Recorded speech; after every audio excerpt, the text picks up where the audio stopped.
या nothing is alright guys, nothing. आपने late Atul Bhaskar का ये वीडियो तो देख ही लिया होगा।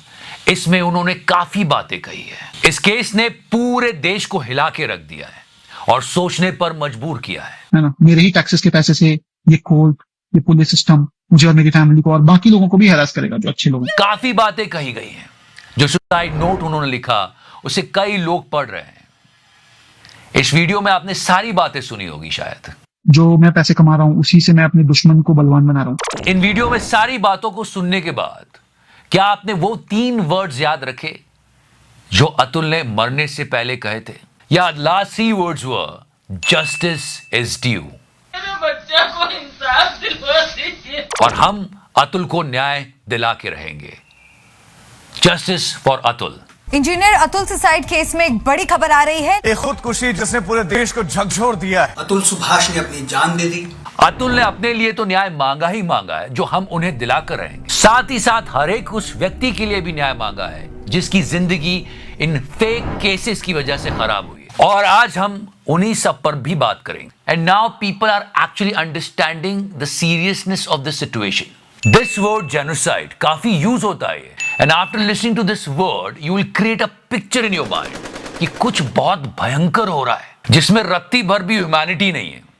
हमारी कंट्री में भी एक लीगल मेल जेनोसाइड हो रहा है और ये सच है। False rape cases, false dowry cases, 498 का मिसयूज और मेल सुसाइड्स का इतना ज्यादा बढ़ जाना, और इन बातों पर हमने ध्यान दिया होता तो शायद अतुल के साथ ये ट्रेजेडी नहीं होती। आज हम 2 और चीजों के बारे में भी बात करते हैं, fake rape cases and fake dowry cases, जिससे बहुत सारे लोग अतुल की तरह ही परेशान होंगे। आइए आपको कहानी सुनाता हूं मिस्टर विष्णु तिवारी की। ये उत्तर प्रदेश के रहने वाले हैं और इनका क्राइम था रेप। 20 साल, इस नंबर को याद रखिएगा, 20 साल जेल में बिताते हुए ये अपना केस लड़ते लड़ते हाई कोर्ट पहुंचे जहां इन्हें इनोसेंट प्रूव किया गया और वहां पर कोर्ट में यह पता चला कोई क्राइम किया ही नहीं था। आप सोचिए, जब इन्हें सजा सुनाई गई ये 23 इयर्स के थे। जब वो जेल से बाहर आए उस क्राइम के लिए जो उन्होंने नहीं किया, इनकी उम्र हुई 43। जेल से बाहर आने के बाद इनका पहला यही सवाल था कि अब मैं अपनी जिंदगी को कैसे शुरू करूं। मिस्टर विष्णु तिवारी जेल से अपने घर वालों को चिट्ठियां लिखा करते थे। कुछ चिट्ठियों के जवाब आते थे, कुछ के नहीं आते थे। जब इनके माता पिता की मृत्यु हुई तब ये फोन पर भी बात नहीं कर पाए। और सोचिए, वो क्राइम जो उन्होंने नहीं किया उसके लिए उन्होंने 20 साल जेल में बिताए और साथ ही साथ उनकी फैमिली भी तकलीफ उठा रही थी। ये तो सिर्फ एक विष्णु तिवारी की कहानी मैंने आपको सुनाई।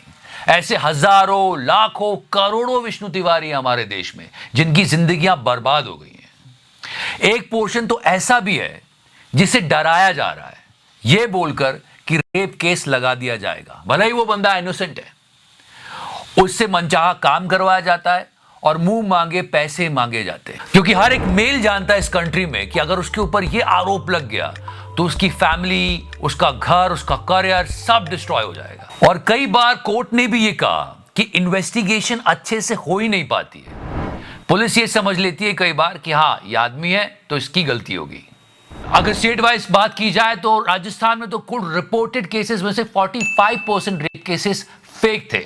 जैसे ही किसी पर रेप का आरोप लगता है उसकी जिंदगी वहीं खराब हो जाती है। स्पेशली अगर वो बंदा मिडिल क्लास फैमिली से आता है, वो तो सफर करता ही करता है, उसकी पूरी फैमिली सफर करती है सिर्फ और सिर्फ एलिगेशन लगने से, आरोप लगने से। और दूसरी तरफ किसी को सिर्फ अपना बदला लेना हो या फिर अपना ईगो सेटिस्फाइड करना हो तो फेक केसेस लगा दिए जाते हैं।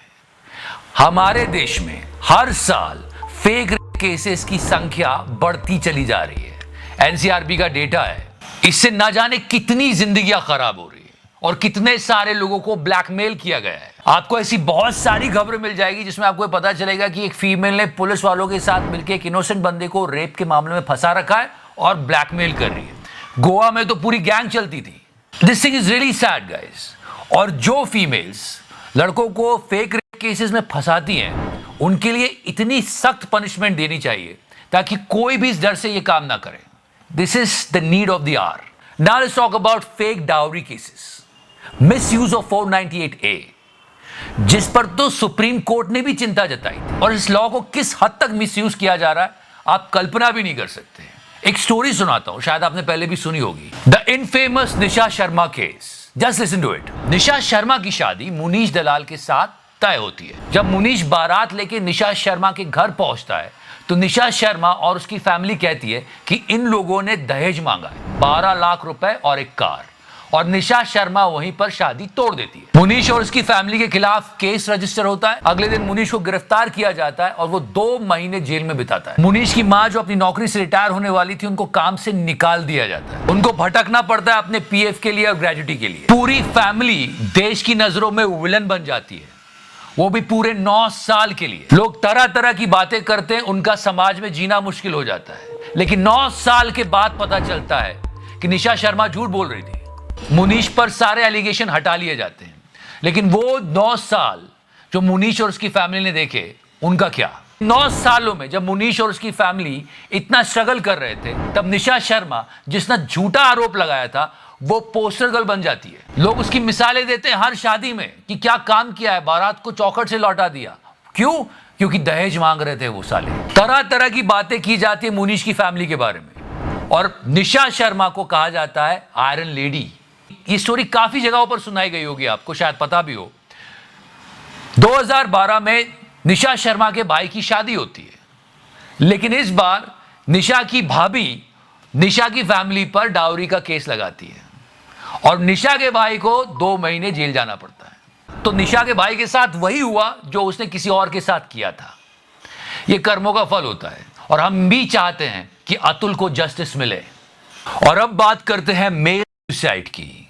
हमारे देश में दिन ब दिन सुसाइड्स के केसेस बढ़ रहे हैं और आपको ये जान के हैरानी होगी, मैं कंपेयर नहीं कर रहा हूं, बस ये एक फैक्ट है कि महिलाओं की तुलना में पुरुष 2.5 गुना ज्यादा सुसाइड कमिट कर रहे हैं। और उसमें एक बहुत बड़ा परसेंटेज उन लोगों का है जो अपनी फैमिली प्रॉब्लम्स के चलते कमिट करते हैं।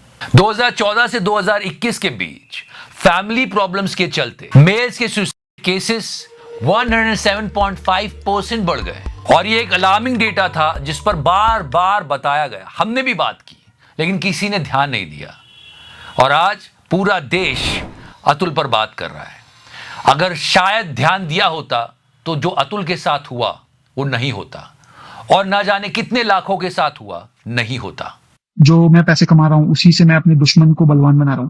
इसमें थोड़ी देर देश के लोगों को रुक कर सोचना होगा कि ये जो लॉस फीमेल्स के लिए बनाए गए हैं, इनका जो धड़ल्ले से मिसयूज हो रहा है, उसको रोकने के लिए क्या किया जाना चाहिए। अब अतुल के केस में ही देखा जाए तो ओपनली कोर्ट में थ्रेट किया गया था इन्हें कि तू मरा नहीं और तुझे क्या, तेरे बाप को भी पैसा देना होगा। और ये कॉन्फिडेंस इसलिए आ रहा है क्योंकि वो जानते हैं कि लॉस तो हमारे साथ है, ये कर क्या लेगा। और आदमी इन लॉस के सामने बेबस और लाचार होकर बस एक एटीएम मशीन बन जाता है। और जाने से पहले अतुल ने इस देश की न्याय व्यवस्था पर एक सवाल भी किया है। इन्होंने अपने सुसाइड नोट में फैमिली कोर्ट की जज रितिका कौशिक पर गंभीर आरोप लगाए हैं। और अतुल ने इन पर आरोप लगाया है कि इन्होंने 5 लाख रुपए की ब्राइब मांगी थी। और अगर यह बात सही है तो बहुत बड़ा सवाल है हमारी न्याय व्यवस्था पर। So guys, Atul's case is everywhere. Remember, justice is due. जब तक अतुल को इंसाफ नहीं मिलता, हम सब बात करते रहें। हर 1 घंटे में नई खबर आ रही है, हम पूरी कोशिश करेंगे हर एक चीज पर बात करने की। अगर ये वीडियो आपको पसंद आया तो जरूर शेयर कीजिएगा। And if you're liking this series, press the subscribe button. Thank you so much. Love you 3000.